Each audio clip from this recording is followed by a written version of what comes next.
નમસ્કાર દર્શક મિત્રો, આપ જોઈ રહ્યા છો 24 ન્યૂઝ ગુજરાત, જ્યાં સમાચાર છે સત્યના પક્ષે અને જનતાના માટેની લડત છે નિરંતર. ગુજરાતના દરેક ખૂણામાંથી લોકલથી લઈને નેશનલ સુધી દરેક ઘટના, દરેક હકીકત સૌથી પહેલા અને સૌથી સાચી રીતે ફક્ત અહીં. હું છું અર્પિતા પટેલ. ચાલો શરૂ કરીએ આજના મુખ્ય સમાચાર.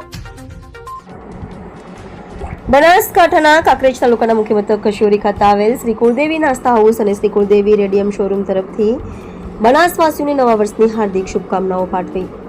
કાંકરેજ તાલુકાના મુખ્ય મથક કશિયોરી પોલીસ સ્ટેશનની સામે ફરસાણ એસોસિએશનના પ્રમુખ અજુભા ડાભીએ ગુજરાતી નવા વર્ષની વિક્રમ સંવત 2082ના પ્રથમ દિવસે નવું વર્ષ શરૂ થયું છે ત્યારે સવારે વહેલા શુભ મુહૂર્ત કરી શ્રી કુળદેવી નાસ્તા હાઉસના માલિક અજુભા ડાભી અને શ્રી કુળદેવી રેડીમેડ શોરૂમના માલિક કરણસિંહ ડાભી તરફથી દેશવાસીઓને વિક્રમ સંવત 2082ની હાર્દિક શુભેચ્છાઓ પાઠવી. સમગ્ર ગુજરાત, બનાસકાંઠા, કાંકરેજ અને ઓગળ તાલુકાના ઢરે આલમના લોકોને નવું વર્ષ શુભદાયી, ફળદાયી, યશસ્વી અને નિરોગી નીવડે. સાથે માં જગત જનની માં જગદંબા અને માં ટોપલીવાળી માતાજીના આશીર્વાદ કાયમ રહે એવી શુભેચ્છાઓ પાઠવી હતી અને પરિવાર તેમજ મિત્રોને મોં મીઠું કરાવી નવા વર્ષની ભારે હર્ષોલ્લાસ સાથે ઉજવણી કરી ધન્યતા અનુભવી હતી.